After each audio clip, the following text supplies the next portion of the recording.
நாம் எப்படி சுற்றுலா தலங்களுக்கு சென்றால் மகிழ்கின்றோமோ அதுபோல அடுத்த தலைமுறைக்கு பாரதத்தினுடைய பண்பாட்டை, இறை நெறியை, நம்முடைய சமய சமுதாய நிகழ்வுகளை படம் பிடித்து காட்டும் விதமாக நம்முடைய பார்த்தசாரதி கோவில், சென்னையை சுற்றி இருக்கக்கூடிய திருக்கோயில், தஞ்சை, குடந்தை, திருச்சி போன்ற பல்வேறு நகரங்களுக்கு அழைத்து சென்றோம் ஜெயா தொலைக்காட்சி வாயிலாக. அதை கேள்விப்பட்ட சைவ பெருமக்கள், அடியார் திருக்கூட்டத்தை சேர்ந்தவர்கள் நிறைய மின்னஞ்சல்ல எங்களுக்கு திருவண்ணாமலையினுடைய கிரிவலம் குறித்து, பிரதோஷ வழிபாடு குறித்து, அன்னாபிஷேகம் குறித்து நீங்கள் அவ்வப்போது பேசி வந்தாலும் திருவண்ணாமலையை கண்முன்னே காட்டுங்கள் என்று ஒரு கைவிளக்கேந்திய காரிகை போட நாங்கள் இப்பொழுது உங்களை திருவண்ணாமலைக்கு அழைத்து செல்லப் போகின்றோம் ஜெயா தொலைக்காட்சி வாயிலாக. பொதுவாக பஞ்சபூத தலங்களில் அக்னி தலம் என்பார்கள். நினைத்த மாத்திரத்தில் நினைத்த இடத்திலிருந்தே அண்ணாமலைக்கு அரோகரா என்றாலே முக்தி தரக்கூடிய இடம் அந்த திருவண்ணாமலை. ஆதியும் அந்தமும் இல்லா அருப்பெரும் ஜோதி என்று நாம் அவனை அடிநாதத்திலிருந்து அழைப்போம். திருவண்ணாமலைக்கு என்ன சிறப்பு என்றால், பொதுவாக பறவைகள் வந்து போகின்ற இடங்களுக்கு வேடந்தாங்கள், சரணாலயம் என்று சொல்லுவோம்.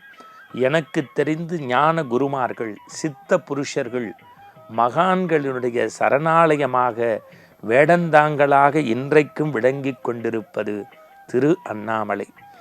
ஆன்மீக அன்பர்களே, ஆன்மீக சுற்றுலா செல்பவர்களே, நீங்கள் பார்க்க வேண்டியது இடைக்காட்டு சித்தர், அருணகிரிநாதர், ரமணர், குகை நமச்சிவாயர், குரு நமச்சிவாயர், சேஷாத்ரி மகான், ரமண மகரிஷி, யோகி ராம் சரத்குமார் என்று இப்படி பட்டியல் நீண்டு கொண்டே போகிறது. இப்படி பலருடைய பாதார விந்தங்கள், இடைக்காட்டார் தொடங்கி இன்றைய யோகி ராம் சரத்குமார் வரை நடந்து தேய்ந்து அந்த மண்ணை உய்வித்த தலம் திரு அண்ணாமலை. இங்கு மிகச்சிறந்த திருவிழா கார்த்திகை பெருவிழா. இதை அப்படியே வச்சுக்கோங்க. இந்த திருவண்ணாமலைக்கு பல்வேறு பெயர்கள் உண்டு. இதுக்கு முக்திபுரி என்பார்கள், இன்னும் சில பேர் அருணை என்பார்கள், இன்னும் சில பேர் திருவண்ணாமலை என்பார்கள்.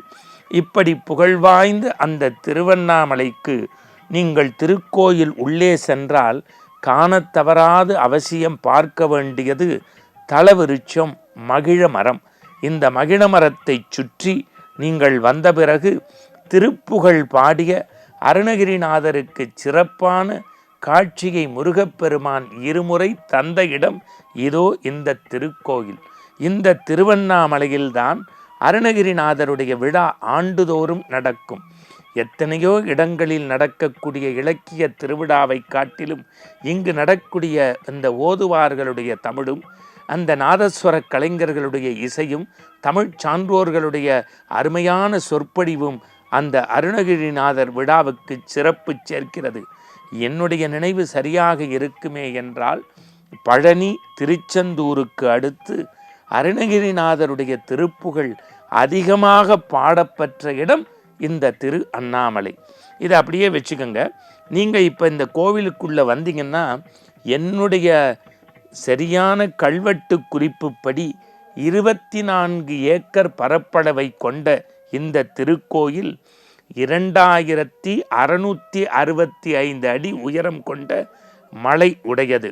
இதனுடைய அந்த கிரிவல பாதைன்னு சொல்கிறாங்களே, அது கிட்டத்தட்ட 13 கிலோமீட்டர், அதாவது ஒரு 8.5 to 9 மைல் நீங்கள் நடைபயணமாக சுற்றி வர வேண்டும்.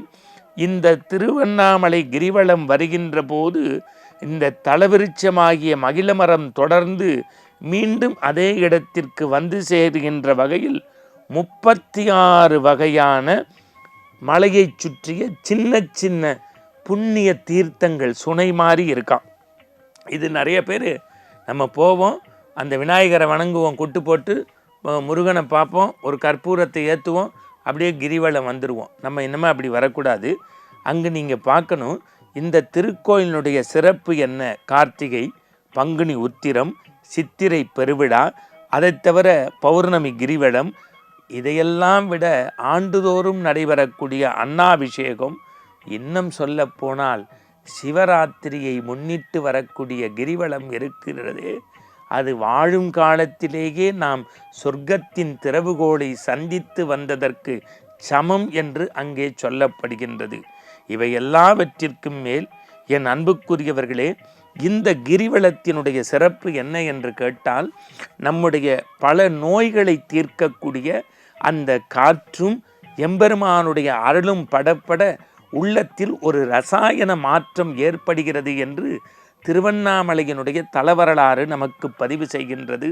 பர்வத ராஜகுமார குலத்தவர்கள்தான் இன்று வரை விரதமிருந்து அங்கே திருக்கோயிலினுடைய உச்சியில் ஆண்டுக்கு ஒருமுறை மகாதீபம் ஏற்றுகின்றார்கள்.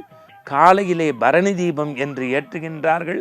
அந்த பரணி தீபத்திலிருந்து ஒரு பகுதியை எடுத்து திருக்கோயிலின் கொப்பரைக்கு முன்பு கூட்டப்பட்டிருக்கக்கூடிய அந்த அகலில் ஊற்றக்கூடிய எண்ணெய் தீபத்தையும் ஒரே நேரத்தில் மகாதீபமாக மலையின் உச்சியில் ஏற்றப்படுகிறது. அது நின்று நிதானமாக இருந்து இன்றைக்கும் பலருக்கு ஒளிவெள்ளத்தில் காட்சி தருகின்றது. திருவண்ணாமலைக்கு இதுவரைக்கும் தெரியாத ஒரு செய்தியை அங்கே கிடைத்த குறிப்பு நமக்கு சொல்கிறது. பிள்ளைப்பேறு இல்லாதவர்கள் எம்பெருமானாகிய சிவபெருமானிடத்திலும் தாயாராகிய உண்ணாமலை தாயிடத்திலும் வேண்டிக் கொண்டு இறை வழிபாடு நிகழ்த்தினால் அடுத்த ஆண்டு பிள்ளைப்பேறு நடக்கிறது.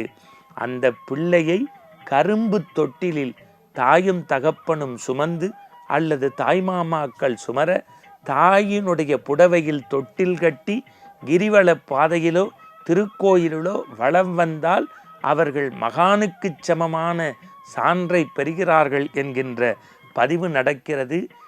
7 நாளும் கிரிவலம் வரலாம். 7 நாளுக்கும் கிரிவலம் வருவதற்குரிய சிறப்புகள் பதிவு செய்யப்பட்டிருக்கிறது. இப்படி இடைக்காட்டார் ரமணர் குகை நமச்சிவாயர் தொடங்கி இன்றைய சேஷாத்திரி மகான் விசிறிசாமியார்கள் இந்த நூற்றாண்டு வரை இந்த மண்ணுலகில் வாழ்ந்த ஜவச்சீலர்களால் புண்ணியம் பேசப்பட்ட திருவண்ணாமலையை ஆண்டுக்கு ஒரு முறையாவது சென்று பாருங்கள். பௌர்ணமி கிரிவலம் வாருங்கள். கிரிவல பாதையை தூய்மையோடு வைப்பதுதான் நாம் இறைவனுக்கு செய்யக்கூடிய உண்மையான இறைப்பணி என்கின்ற அந்த வாசகத்தோடு நிறைவு செல்கின்றோம். திருவண்ணாமலை சென்று திருப்பந்தோடு இல்லம் திரும்புவோம். நன்றி.